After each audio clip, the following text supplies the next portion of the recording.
A poor widow once lived in a little cottage. In front of the cottage was a garden, in which were growing 2 rose trees. One of these bore white roses, and the other red. She had 2 children who resembled the rose trees. One was called Snow White, and the other Rose Red, and they were as religious and loving, busy and untiring as any 2 children ever were. Snow White was more gentle and quieter than her sister, who liked better skipping about the fields, seeking flowers, and catching summer birds, while Snow White stayed at home with her mother, either helping her in her work, or when that was done, reading aloud. The 2 children had the greatest affection the one for the other. They were always seen hand in hand, and should Snow White say to her sister, "We will never separate," the other would reply, "Not while we live," the mother adding, "That which one has, let her always share with the other."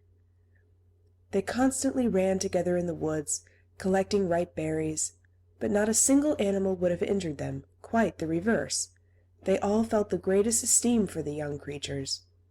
The hare came to eat parsley from their hands, the deer grazed by their side, the stag bounded past them unheeding. The birds likewise did not stir from the bough, but sang in entire security. No mischance befell them. If benighted in the wood, they lay down on the moss to repose and sleep till the morning, and their mother was satisfied as to their safety and felt no fear about them. Once, when they had spent the night in the wood, and the bright sunrise awoke them, they saw a beautiful child in a snow-white robe, shining like diamonds, sitting close to the spot where they had reposed. She arose when they opened their eyes and looked kindly at them, but said no word, and passed from their sight into the wood. When the children looked around, they saw they had been sleeping on the edge of a precipice, and would surely have fallen over if they had gone forward 2 steps further in the darkness. Their mother said the beautiful child must have been the angel who watches over good children. Snow White and Rose Red kept their mother's cottage so clean that it gave pleasure only to look in. In summer time, Rose Red attended to the house, and every morning before her mother awoke, placed by her bed a bouquet which had in it a rose from each of the rose trees.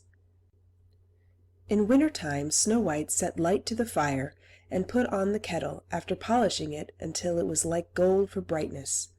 In the evening, when snow was falling, her mother would bid her bolt the door, and then, sitting by the hearth, the good widow would read aloud to them from a big book while the little girls were spinning.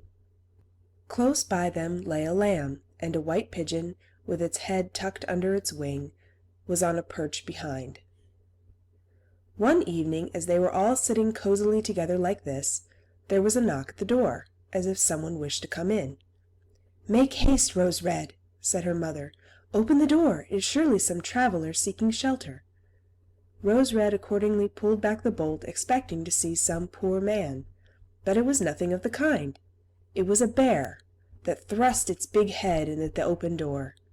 Rose Red cried out and sprang back, the lamb bleated, the dove fluttered her wings, and Snow White hid herself behind her mother's bed. The bear began speaking, and said, "Do not be afraid. I will not do you any harm. I am half frozen and would like to warm myself a little at your fire." "Poor bear," the mother replied. "Come in and lie by the fire, only be careful that your hair is not burnt." Then she called Snow White and Rose Red, telling them that the bear was kind and would not harm them. They came as she bade them, and presently the lamb and the dove drew near also without fear. "Children," begged the bear, "knock some snow off my coat." So they brought the broom and brushed the bear's coat quite clean. After that he stretched himself out in front of the fire, and pleased himself by growling a little, only to show that he was happy and comfortable. Before long they were all quite good friends, and the children began to play with their unlooked-for visitor, pulling his thick fur, or placing their feet on his back, or rolling him over and over. They took a slender hazel twig, using it upon his thick coat, and they laughed when he growled. The bear permitted them to amuse themselves in this way, only occasionally calling out, when it went a little too far, "Children, spare me an inch of life." When it was night, and all were making ready to go to bed, the widow told the bear, You may stay here and lie by the hearth if you like, so that you will be sheltered from the cold and from the bad weather."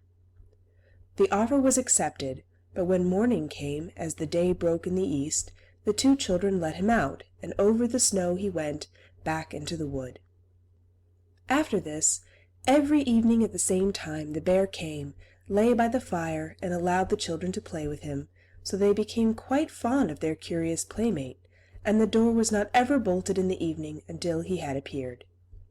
When springtime came, and all around began to look green and bright, one morning the bear said to Snow White, "Now I must leave you, and all summer long I shall not be able to come back." "Where then are you going, dear bear?" asked Snow White. "I have to go to the woods to protect my treasure from the bad dwarfs. In winter time, when the earth is frozen hard, they must remain underground and cannot make their way through. But now that the sunshine has thawed the earth, they can come to the surface, and whatever gets into their hands or is brought to their caves seldom, if ever, again sees daylight." Snow White was very sad when she said good-bye to the good-natured beast, and unfastened the door that he might go. But in going out he was caught by a hook in the lintel, and a scrap of his fur being torn, Snow White thought there was something shining like gold through the rent, but he went out so quickly that she could not feel certain what it was, and soon he was hidden among the trees. One day the mother sent her children into the woods to pick up sticks. They found a big tree lying on the ground. It had been felled, and toward the roots they noticed something skipping and springing, which they could not make out, as it was sometimes hidden in the grasses. As they came nearer they could see it was a dwarf, with a shriveled-up face and a snow-white beard an ell long. The beard was fixed in a gash in the tree trunk, and the tiny fellow was hopping to and fro like a dog at the end of a string, but he had not managed to free himself. He stared at the children with his red, fiery eyes and called out, "Why are you standing there? Can't you come and try to help me?" "What were you doing, little fellow?" inquired Rose Red. "Stupid, inquisitive goose," replied the dwarf. "I meant to split the trunk so that I could chop it up for kitchen sticks, big logs to burn up the small quantity of food we cook, for people like us do not consume great heaps of food as you heavy, greedy folk do. The billhook I had driven in, and soon I should have done what I required, but the tool suddenly sprang from the cleft, which so quickly shut up again that it caught my handsome white beard, and here I must stop, for I cannot sell myself free. You stupid, pale-faced creatures! You laugh, do you?" In spite of the dwarf's bad temper, the girls took all possible pains to release the little man, but without avail. The beard could not be moved, it was wedged too tightly. "I will run and get someone else," said Rose Red. "Idiot!" cried the dwarf. "Who would go and get more people? Already there are too many. Can't you think of something better?" "Don't be so impatient," said Snow White. "I will try to think." She clapped her hands as if she had discovered a remedy, took out her scissors, and in a moment set the dwarf free by cutting off the end of his beard. Immediately the dwarf felt that he was free, he seized a sackful of gold that was hidden among the tree roots, and lifting it up grumbled out, "Clumsy creatures, to cut off a bit of my beautiful beard of which I am so proud! I leave the cuckoos to pay for you what you did." Saying this, he swung the sack across his shoulder and went off without even casting a glance at the children. Not long afterward the two sisters went to angle in the brook, meaning to catch fish for dinner. As they were drawing near the water they perceived something, looking like a large grasshopper, springing toward the stream, as if it were going in. They hurried up to see what it might be, and found that it was the dwarf. "Where are you going?" said Rose Red. "Surely you will not jump into the water." "I'm not such a simpleton as that," yelled the little man. "Don't you see that a wretch of a fish is pulling me in?" The dwarf had been sitting angling from the side of the stream when, by ill luck, the wind had entangled his beard in his line, and just afterward, a big fish taking the bait, the unamiable little fellow had not sufficient strength to pull it out. So the fish had the advantage, and was dragging the dwarf after it. Certainly he caught at every stalk and spray near him, but that did not assist him greatly. He was forced to follow all the twistings of the fish, and was perpetually in danger of being drawn into the brook. The girls arrived just in time. They caught a hold of him firmly, and endeavored to untwist his beard from the line, but in vain. It was too tightly entangled. There was nothing left but again to make use of the scissors, so they were taken out, and the tangled portion was cut off. When the dwarf noticed what they were about, he exclaimed in great rage, "Is this how you damage my beard? Not content with making it shorter, but now you are making it still smaller, and completely spoiling it. I shall not ever dare to show my face to my friends. I wish you had missed your way before you took this road." Then he fetched a sack of pearls that lay among the rushes, and saying not another word, hobbled off and disappeared behind a large stone. Soon after this it chanced that a poor widow sent her children to the town to purchase cotton, needles, ribbon, and tape. The way to the town ran over a common, on which in every direction large masses of rock were scattered about. The children's attention was soon attracted to a big bird that hovered in the air. They remarked that after circling slowly for a time, and gradually getting nearer to the ground, it all of a sudden pounced down among a mass of rock.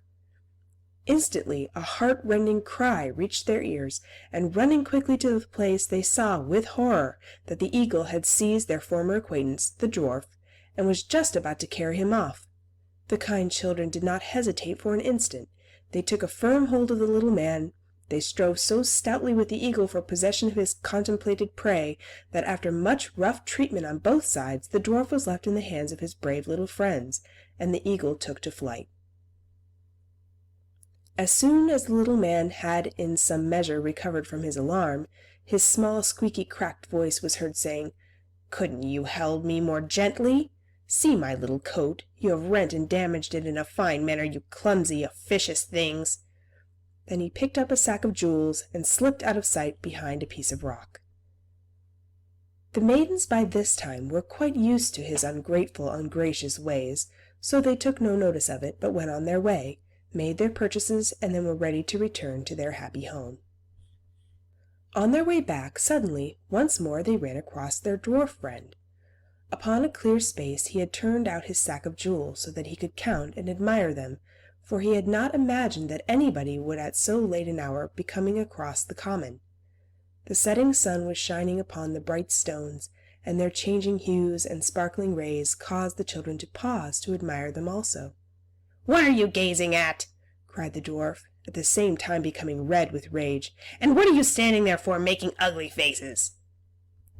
It is probable that he might have proceeded in the same complimentary manner, but suddenly a great growl was heard near by them, and a big bear joined the party. Up jumped the dwarf in extremest terror, but could not get to his hiding place.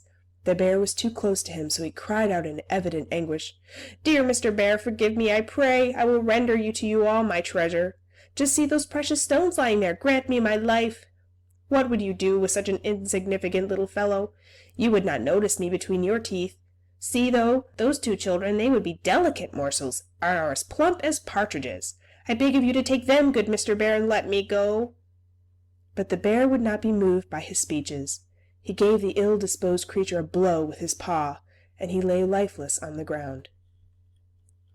Meanwhile the maidens were running away, making off for home as well as they could, but all of a sudden they were stopped by a well-known voice that called out, "Snow White, Rose Red, stay, do not fear, I will accompany you." The bear quickly came toward them, but as he reached their side, suddenly the bear's skin slipped to the ground, and there before them was standing a handsome man, completely garmented in gold, who said, "I am a king's son, who was enchanted by the wicked dwarf lying over there. He stole my treasure, and compelled me to roam the woods transformed into a big bear, until his death should set me free. Therefore he has only received a well-deserved punishment." Then Rose Red and Snow White and the prince all went back to the cottage, and some time afterward Snow White married the prince, and Rose Red his brother, who shared between them the enormous treasure which the dwarf had collected in his cave. The old mother spent many happy years with her children. The 2 rose trees she took with her when she left the cottage, and they grew in front of her window, where they continued to bear each year the most beautiful roses, red and white.